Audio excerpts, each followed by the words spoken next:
Hello and welcome back to Chat About It, Don't Shout About It with me, Rachel, the Queen of the Woke, as crowned by one of my haters. Don't forget to like, share, and subscribe to my channel. Thank you to everyone who's joined me already. I really couldn't do this without you. The fallout from the Acolyte is still going on. Meltdowns are happening left, right, and centre. Cast have now finally spoken up, in particular Lee Jong-jae, and he said a fairly fair thing.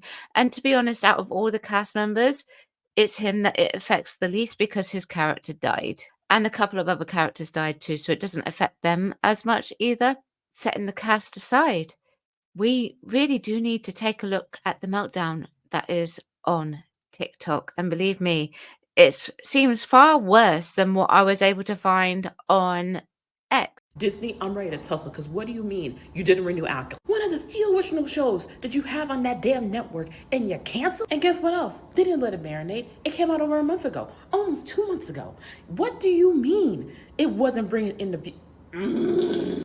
Okay, so what she means by marinate was really that they were hoping for people to come in and binge watch it. I think really what happened was that fans of Star Wars came in, they watched maybe one, maybe two episodes and gone, this is not Star Wars, this is not for me. And they left. And that's creating a lot of the problems perhaps here in many respects because, well, whilst you can blame the YouTubers really were sort of in the minority as to the people who watched it in many respects, in my opinion. And also the viewing figures, well, yes, Disney will wait a while before actually announcing the cancellation of something.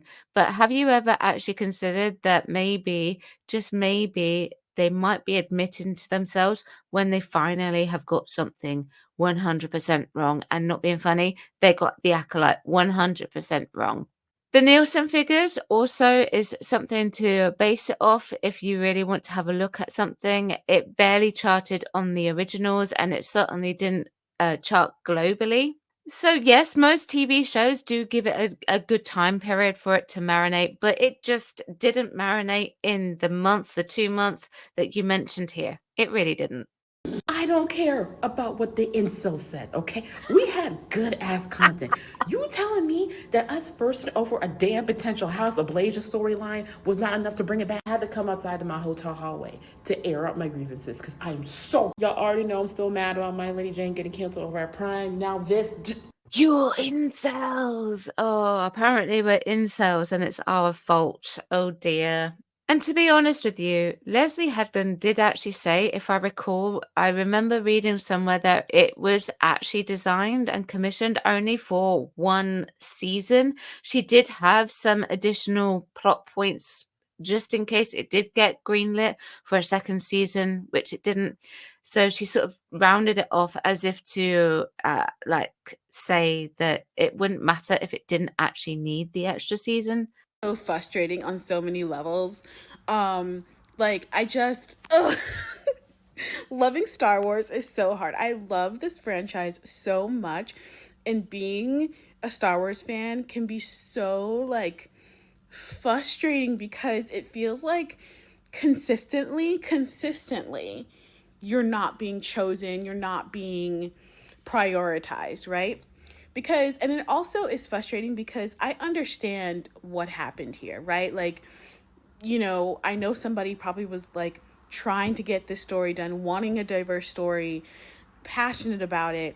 And, the company was like, yes, but, and kept putting all of these limitations on them, doing all these things that don't set up these stories to succeed. And then when they do, I don't think there would have been any suppression going on. Disney are pretty strong on their DEI policy, which is why we actually got the story that we got.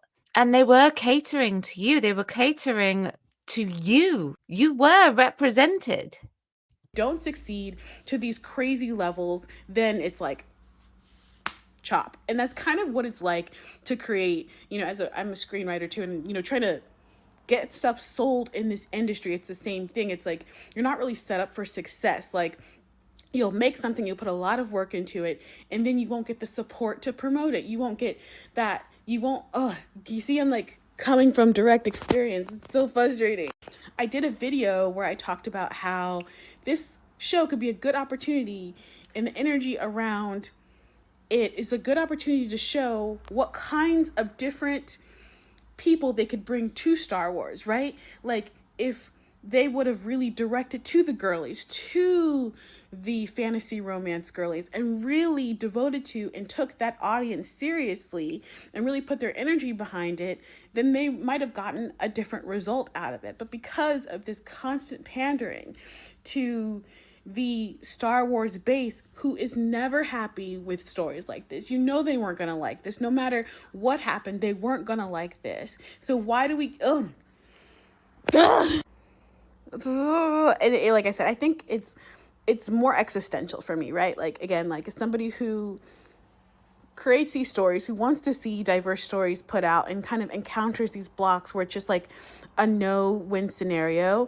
And people talk about, like, you know, what you call it, Andor. That's Tony Gilroy. He has so much power, and he's able to make decisions on his own, and they probably don't mess with him. But if you're not Tony Gilroy and you come in to try to make these choices, it's not like that. It's not like that. Ultimately, my biggest fear is that we're not going to get anything new, and that it's just going to be that this was so fresh, so different. It was so nice to see a different part of the world, different stories, different characters. Okay, so really what you need to do in that case is just create something entirely new. Take it away from Star Wars if you want it to be diverse and inclusive and all of that jazz. Because you actually seem to forget. Actually, I don't know if this lady knows this, but Star Wars was already diverse. It was already pretty diverse. It had black actors, gay actors, whatever. You know, the Darth Vader voice was James Earl Jones, who has sold his rights to his voice to Disney so that you can keep hearing his voice. It also had the strong representation of women in it, like Leia, and, well, for my sins to say in this, even Rey to some extent with modern audiences, you could say. 24 hours since they announced the Acolyte was cancelled, and I have already had my 5 stages of grief about it, but I've also reflected, and I want to share my thoughts in the hopes that it might comfort some other people. And I've already seen all the comments about the show sucking, or being garbage, or being poorly written, and your opinion is just as valid as mine. I loved the Acolyte. It made me feel more like a Star Wars fan than I ever have as a lifelong Star Wars fan, and made me feel seen in ways that other Star Wars media never has before, so I'm gonna keep sharing my love for it. But the reality is, the most disappointing thing about this entire situation is the verbiage of it being canceled, because other Star Wars shows were not announced to be canceled, not even the Book of Boba Fett, which did not do very well. On the other hand, the Acolyte really wasn't advertised as a multi-season show, and Leslie Headland has said before that she wrote it to be one season in particular, so while I'm very sad we're not going to continue the story, there is a possibility that we can still continue to explore the story of these characters. We could get I think if they have said it's cancelled, then I think it's going to stay cancelled. In actual fact, it wouldn't surprise me because they've lost a lot of money off it, if they actually pulled it off and wrote it off as a tax haven. Just my assumption. Stranger show, we could get a Stranger and Osher show, we could get comics, we could get books, and yes, that's not the same as having an Acolyte Season 2, but my hope is not all lost. Now that you can get comics and books probably at most, but the question is, will it sell? Being said, some people are really upset about this, and their feelings are completely valid. And as always, this is a safe space for those opinions, especially to those of you who feel cheated or hurt by this decision, because it really sucks. It does suck having your favorite TV show cancelled. I will agree with that. To say that I am angry would be an understatement. What do you mean it's been canceled after 8-episode season?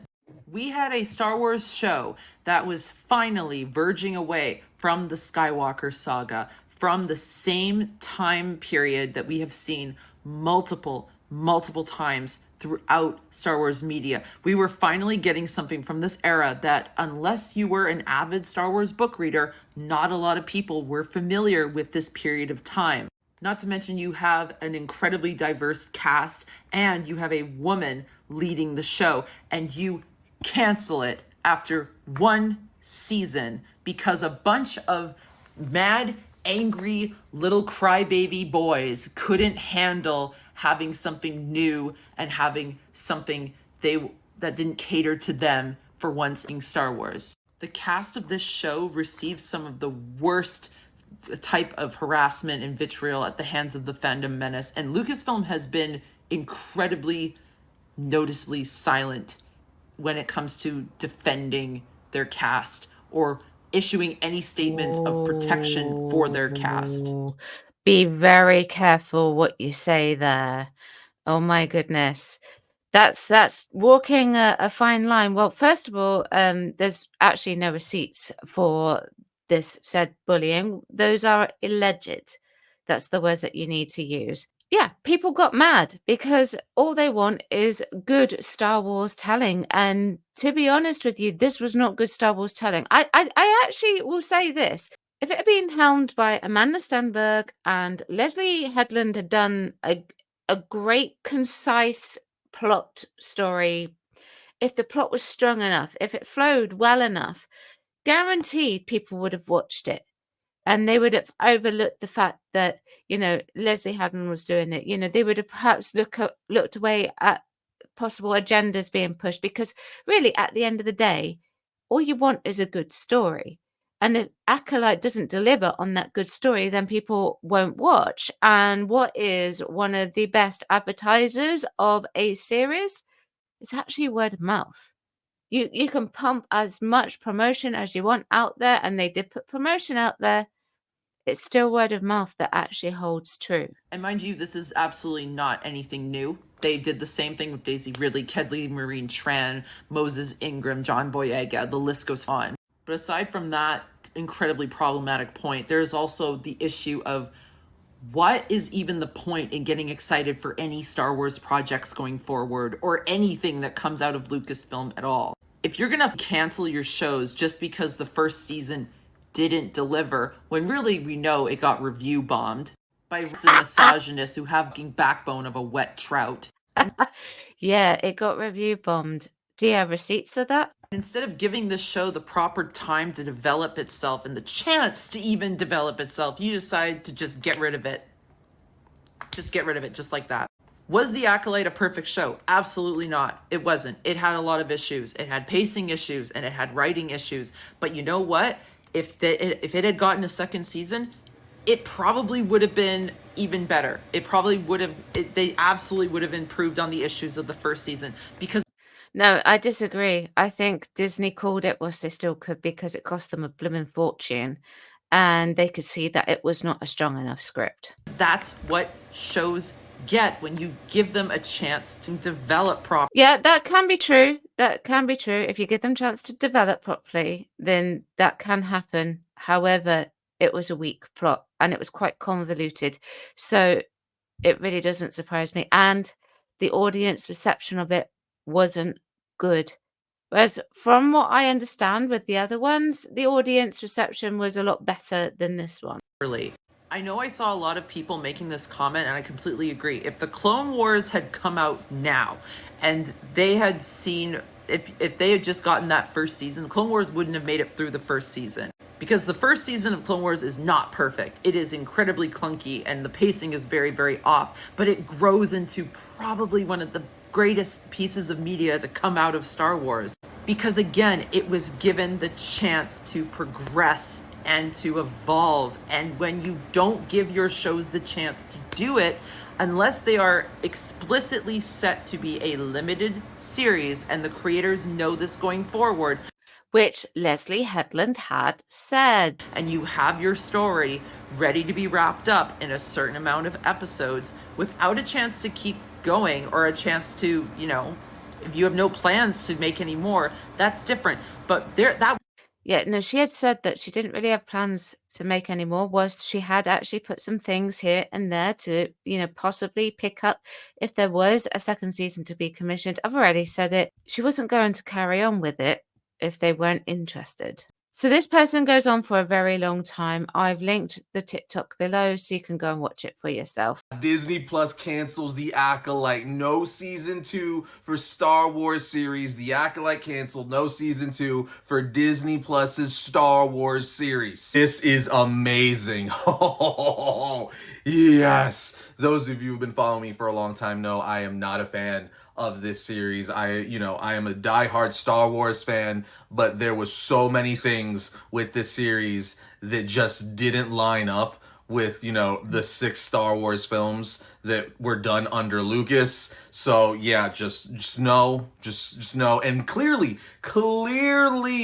this was not doing well for Disney, and they knew it wasn't going to put them in the good graces of, the Star Wars fandom, so they're not continuing it. This right here speaks volumes of the state of Star Wars right now. This tells us right here that Disney knows they need to start pleasing the majority of their Star Wars fans. Their core diehards who are going to buy all the toys, all the merchandise, Men. watch the shows, like over and over and over, and give them streams and the revenue. Dude, yes. Man, this is still crazy to me. I can't believe Disney is not going for a second season. I'm happy about it, but I can't believe they're actually... Wow, again, this speaks volumes. They're hurting. They are hurting, and they need a win. They need something that's not going to divide the fandom as much as this did. But clearly, it isn't even so much divided as it was clearly 60-40, 70-30. People didn't like this. I've seen several polls. I did a poll. The majority of people didn't like this series, no matter what people would like you to believe. There was a section, obviously, of people that liked it or loved this series, but the majority of people did not. Hence it not getting a season 2. Disney sees the numbers. They don't release the numbers, but obviously they see it. And if this was doing well for them, or they thought a season 2 was going to do really well for them, they obviously would have continued. But yes, I feel like this is a win. Give us Mandalorian and Grogu. I hope Skeleton Crew is good. But wow, this is shocking. And even this right here is going to split the fandom, with a bunch of people being like, oh my God, you're just a crybaby. It was good, yada, yada, yada. Yeah, well, tell that to Disney, because clearly it wasn't working. I really couldn't have said it better myself. He's right. It clearly wasn't working, and that's the reason why they pulled it off. The story was weak. It wasn't raking in the views, and they've spent way too much money on it. And in light of that, in the time that the show had finished airing to now, or to just before it was cancelled, excuse me, we had the release of Deadpool and Wolverine, which has been a success. And of course, Disney owns Marvel, and there were several digs made at Disney in that film. But that is over $1 billion now, I believe. And also, on top of that, they also released Inside Out 2 earlier on as well, and that has also been quite a successful film. So maybe, just maybe, they're realizing that they need to go back to entertaining stories like Inside Out 2. I've not seen that one, but I have seen Deadpool and Wolverine, so maybe they need to go back to that rather than focusing on the minority, poor storytelling, and high DEI agenda pushing, because that's what they have been doing. Now, they're going to crash and burn with Snow White. That's to be expected, because they spent a blooming fortune on that. And I think they're going to need to make about $1 billion just to even break even on that. But we will see what will happen. What do you think will happen? Let me know what you think. Chat about it, don't shout about it. Thank you very much for watching this video. I'll be back tomorrow at 4 p.m. covering the Parent Olympics. I'll see you then. Thanks very much for watching. Bye-bye.